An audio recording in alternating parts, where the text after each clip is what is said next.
Hi. മനസ്സ് മരിച്ചുപോയ അവസ്ഥയിലൂടെ നിങ്ങൾ കടന്നു പോയിട്ടുണ്ടോ? പ്രതീക്ഷിക്കാതെ കേൾക്കേണ്ടി വരുന്ന പല വാക്കിൽ നിന്നും കാണേണ്ടി വരുന്ന പല കാഴ്ചയിൽ നിന്നുമൊക്കെ ഒരു വേള ജീവിക്കാൻ പോലും തോന്നാത്ത തരത്തിൽ വലിഞ്ഞു മുറുകുന്ന ഒരു വേദന. വെള്ളമിറക്കാൻ പോലും പറ്റാതെ തൊണ്ടൻ കുഴിയിൽ വിങ്ങൽ വന്ന് എൻ്റെ പൊന്നെ ഒന്ന് അനുഭവിക്കണം ഇത്. പലപ്പോഴും ഈ ഒരു തിരിച്ചറിവിൽ നിന്നാണ് ഇത്തരം ഒരു വേദന നമുക്ക് വരുന്നത്. അതിതാണ്, നമ്മൾ സ്നേഹിക്കപ്പെടുകയായിരുന്നില്ല, അവർ ഉപയോഗിക്കപ്പെടുകയായിരുന്നു എന്ന് തിരിച്ചറിയുന്ന നിമിഷം. ഉപയോഗിച്ച് ഉപേക്ഷിക്കാൻ വേണ്ടി ആരുമായും ബന്ധം സ്ഥാപിക്കാതിരിക്കുക. വളരെ വൈകി വരുന്ന ഇത്തരം തിരിച്ചറിവുകളിൽ നിന്നാണ് പലരും പടിയിറങ്ങുന്നതും പലരെയും പടിയിറക്കി വിടുന്നതും. പലർക്കും ഉപയോഗിച്ചു കൊണ്ടിരിക്കുകയാണെന്ന് തിരിച്ചറിയാൻ പോലും ഒരുപാട് സമയമെടുക്കും. തിരിച്ചറിവ് വരുമ്പോഴേക്കും അവർ അവരിൽ നിന്നും വീണ്ടെടുക്കാൻ പറ്റാത്ത പലതും നഷ്ടപ്പെട്ടവരായിട്ട് കഴിഞ്ഞിട്ടുണ്ടാകും. ഇവിടെയാണ് മനസ്സിൻ്റെ ജീവൻ ഇല്ലാതാകുന്നത്. അവരുടെ ആ ഒരു സംസാരം കൊണ്ട് നിങ്ങളുടെ ഹൃദയം കീറി മുറിഞ്ഞതൊന്നും അവർക്ക് കാണാൻ കഴിയില്ല. കാരണം അവർക്ക് നിങ്ങളിലുള്ള കൗതുകം തീർന്നിരിക്കുന്നു. ജീവിക്കാൻ കൊതിച്ചിട്ട് ജീവിതം തന്നെ മടുത്തുപോയ നിങ്ങളെക്കുറിച്ച് ചിന്തിക്കാനൊന്നും അവർക്ക് സമയമില്ല.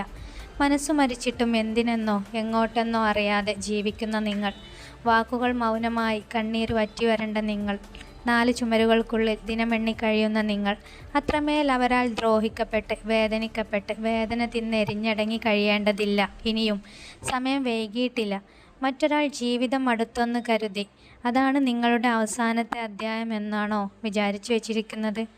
അല്ല, അതിനൊക്കെ ജീവിതത്തിൻ്റെ ഓരോരോ കുഞ്ഞു കുഞ്ഞു പാഠങ്ങളാക്കി എടുത്താൽ മാത്രം മതി.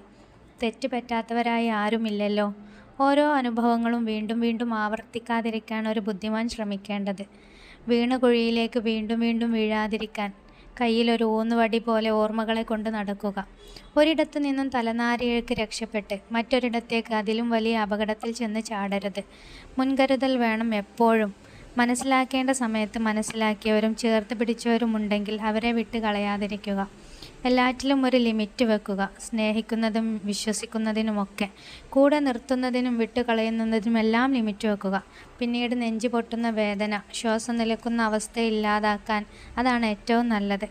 നാളെ മറ്റു പലതിനും വേണ്ടി അവർ നിങ്ങളെ മാറ്റി നിർത്തുമ്പോൾ നിങ്ങൾ അവർക്കൊരു ബാധ്യതയാകാതിരിക്കാൻ ഒരകലം പാലിച്ച് കൃത്യമായി ജീവിക്കുക. അവർ കയറി വന്നതാണെങ്കിൽ ഇറങ്ങിപ്പോകാൻ അവർ താല്പര്യപ്പെടുന്നുണ്ടെങ്കിൽ അതിനുള്ള വാതിൽ അവർക്ക് വേണ്ടി തുറന്നു കൊടുക്കുക. അവർ സന്തോഷിക്കട്ടെ. അവർക്കൊരു പക്ഷേ ഒരു പുതിയ ഇരയെ കിട്ടിയതിൽ അവർ ആർമാദിക്കട്ടെ. നിങ്ങളുടെ ഉള്ളു പിടയുന്നത് കാണാനുള്ള കണ്ണ് അവർക്കില്ല. നിങ്ങളുടെ മരവിച്ച മനസ്സ് കാണാനുള്ള മനസ്സും അവർക്കില്ല. നിങ്ങളുടെ മനോനില തെറ്റി താളം പിഴച്ചോ എന്നൊന്നും അവർക്കറിയേണ്ട. പിന്നെയും പിന്നെയും എന്തിനാണ് നിങ്ങൾ മാത്രം ചേർത്ത് പിടിച്ചു കൊണ്ട് നടക്കുന്നത്? വിട്ടുകളയടോ. എന്തിന് സഹിക്കണം? എന്തിനായി പൊറുക്കണം? നിങ്ങളുടെ അഭിമാനത്തേക്കാൾ ജീവനത്തേക്കാൾ വലുതൊന്നുമല്ലല്ലോ അവരുടെ ഈ അഭിനയം. ഇനിയും ഒത്തുപോകാൻ പറ്റില്ല, കഴിയില്ല എന്നൊക്കെയാണെങ്കിൽ, അങ്ങനെയൊക്കെ മനസ്സ് പറഞ്ഞിട്ടുണ്ടെങ്കിൽ വേണ്ട എന്ന് വെക്കണം. നിങ്ങളുടെ ജീവനല്ലേ അവർക്കൊപ്പമുള്ള ജീവിതം. എന്നിട്ട് കാണിച്ചു കൊടുക്കണം. എന്നെക്കൊണ്ട് 1 രൂപയ്ക്ക് കഴിവില്ല എന്ന് പറഞ്ഞ് പുച്ഛിച്ച് തള്ളിയവർക്ക് മുന്നിൽ നെറ്റല് നിവർത്തി എനിക്ക് കഴിയും എന്ന് കാണിച്ചു കൊടുക്കണം. അതിനായി സടകുടഞ്ഞ് എഴുന്നേൽക്കണം. വീണെടുത്ത് കിടന്നത് മതി. ആരും ഒന്നും ഫ്രീ ആയിട്ട് അധികകാലം കൊണ്ടുവന്ന് തരില്ല. നിങ്ങളുടെ വഴി നിങ്ങൾ തേടി കണ്ടെത്തിയേ മതിയാകൂ. നിങ്ങൾക്കതിന് കഴിയും. ഇപ്പോഴും എല്ലാറ്റിനും ശേഷവും നിങ്ങളിൽ ജീവിച്ചിരിക്കുന്നുണ്ടല്ലോ. പ്രതീക്ഷ എന്ന 3 അക്ഷരം നിങ്ങൾ കൈവിട്ടിട്ടില്ലല്ലോ. ഇത് മതി. ഇനി അങ്ങോട്ട് ജീവിക്കാൻ, സ്വന്തം കാലിൽ നിന്ന് സ്വന്തത്തിനു വേണ്ടി പരിശ്രമിച്ച് ജീവിച്ച് വിജയിച്ച് സന്തോഷവും സമാധാനവും ഇഷ്ടങ്ങളും ആഗ്രഹങ്ങളുമൊക്കെ തിരിച്ചു പിടിച്ച് അജയ്യനായി അങ്ങനെ മുന്നോട്ട് മാത്രം. കഴിഞ്ഞ കാലം ഓർക്കുമ്പോൾ ഒരു മാഞ്ഞ സ്വപ്നം പോലെ, ഒരു ദുസ്വപ്നം പോലെ മാഞ്ഞില്ലാതായി. ബൈ.